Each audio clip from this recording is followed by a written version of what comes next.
History has always been a one-way dialogue. As long as we have not yet invented anything like a time machine, all we can do is read the messages that were left for us by people long gone. We can read their books, look at their art, and only wonder at what kind of people were behind them. We can never have a conversation with someone from the past. Or can we? One late night in 1984, Ken Webster and his girlfriend Debbie came home from a night out in the town. As they arrived at the house, nothing seemed especially out of the ordinary. But what they found inside was something strange. In the dark, the green letters flickered as a message had appeared on their computer. Which is already strange, since the computer itself had not been connected to any network. But what was even stranger was the message itself. Because the sender of the message claimed to be from another time. Hello, I'm Nemo, and welcome to episode 8 of the first season of Certainly Strange. This episode is a strange one. I stumbled upon it whilst listening to the Dark Histories podcast by Ben Cutmore. It's a very good podcast, by the way. You should definitely check it out. And this one was such a weird tale. And it is a bit complicated as well. So I tried to slim it down a bit to keep it clear and to be a bit on the shorter side because, God, this story is quite long. I could easily talk about this for an hour, but you don't want that. But for the research of the episode, I watched an episode from Out of This World from 1996, which was called The Vertical Plane. So if you want to the longer version of the story, I recommend watching that or listening to the episode by Dark Histories. This episode also includes some messages written in Middle English. I have tried to translate them best as I could, and the original messages with translation can be found in the manuscript of this episode on my website, drnemoscabinetofcuriosities.com. But now, without any further ado, let's get into the story. What strange words you speak. Although I must confess that I have been ill-schooled. Sometimes I think too much is happening, as they often wake me from my bed. You are a good man, who has a fanciful wife, who dwell in my home. I do not mean to scare you. It is only since this half-witted lunatic has been scratching at my walls that I have been wretched at night. It was a great crime to have corrupted my house. Signed, L.W. Debbie first thought it was just a joke by Ken, but he swore that he had not touched the computer. He actually thought nothing of it much. Perhaps it had just been a joke by some burglar with a twisted sense of humour. But since nothing was missing in the house, what did it matter? But then he heard it. Footsteps in the house, as if someone was pacing up and down their bedroom upstairs. Ken ran upstairs to look, perhaps to confront the burglar still wandering around the house, but there was no one there. The disembodied footsteps had made Ken think about the message written out in the computer. He went to his friend, John Cummins, who was an English teacher at the school where Ken worked as well. Showing him the message, John assured Ken that the message was written in perfect Middle English. That is, English spoken as it was in medieval times. Still with the idea of a burglar with an odd sense of humour in the back of their minds, Ken and John decided to test the knowledge of this strange messenger from out of time. They asked him what king was presently seated on the English throne. Then they left the room and they ensured no one could leave or enter. The answer came. Your king, of course, is Henry VIII, who is 46. I have seen you make lights on your box, and you are sly. Signed, Lucas. This would mean that the writer was writing from 1946. John confirmed that the language that the writer is using is indeed spot on for the time from which he claims to be. However, the writer, who says that his name is Lucas Wayneman, does seem to make some historical errors in his messages. For example, Jesus College, Oxford, the school Lucas claims to have studied at, did not exist in that time. It was founded 30 years later. It is a strange thing, because that means that the person pulling off this hoax did extremely good research in linguistics, but not into history. By this time, of course, John, Ken and Debbie all agreed that what was happening was simply some hoax. But this attitude changed when odd things started to happen around the house. One night, Debbie and Ken woke up from noises from downstairs.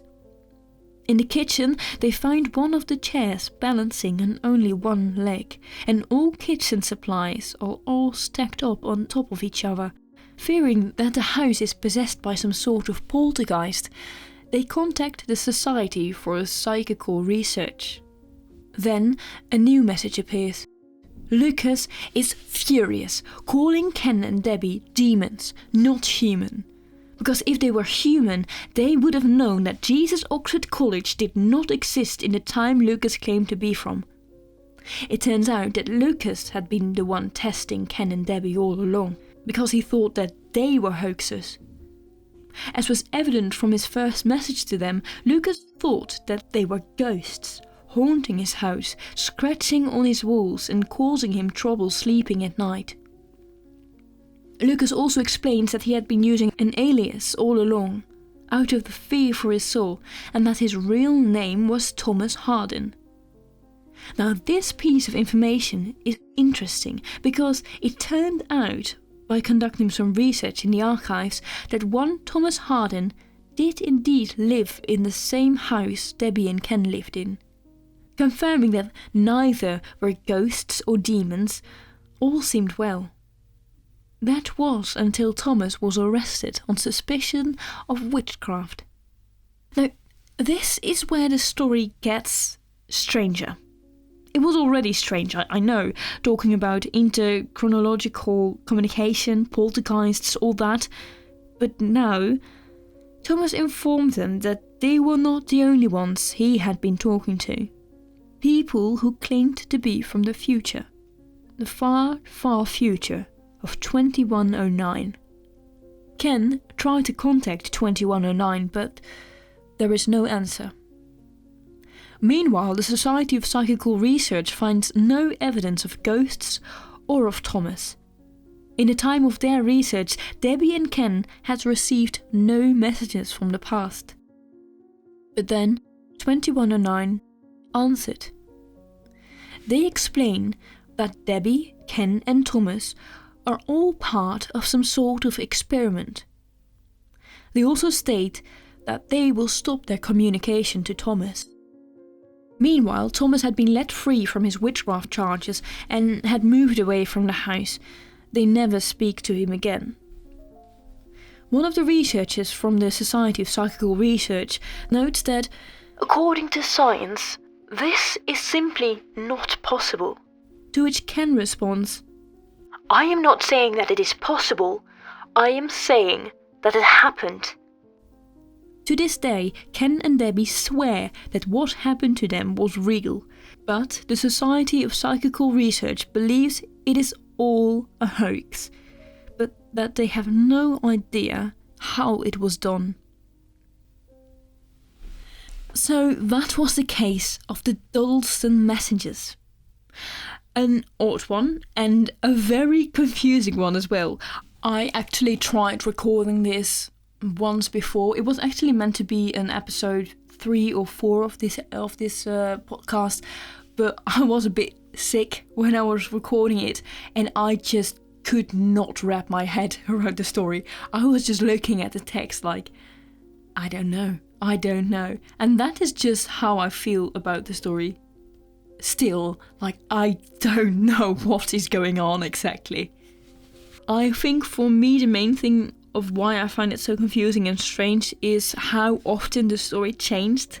So one time the messenger is called Lucas and he's from 15 something, but once they found out that it doesn't really check out with historical facts, he suddenly changes his story, and then there is this poltergeist that seems to be bothering both of them.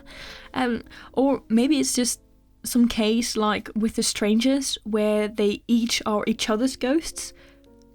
And of course, then there's also that 2109. So it turns out that this had nothing to do with ghosts at all, and that this was just some experiment done by people from the future. It's very, very odd.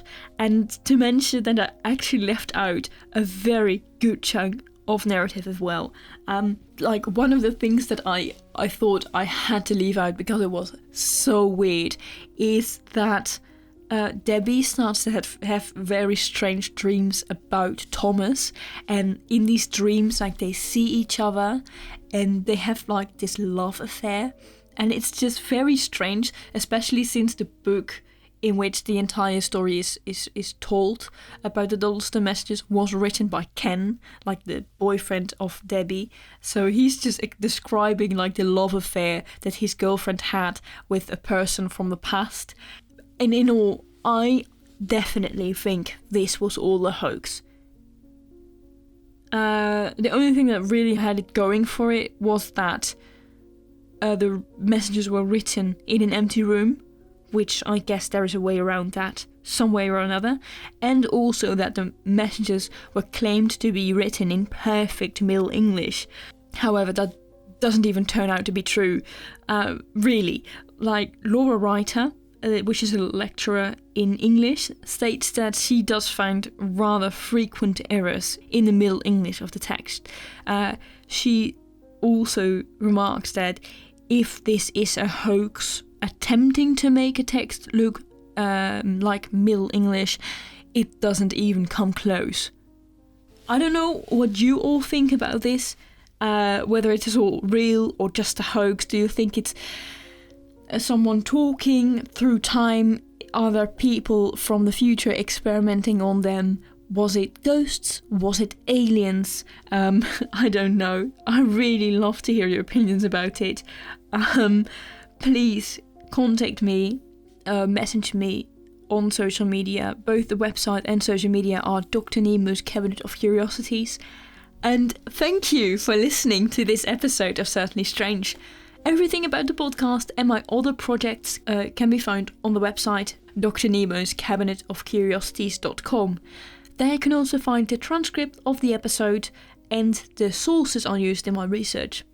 And once again, thanks for listening.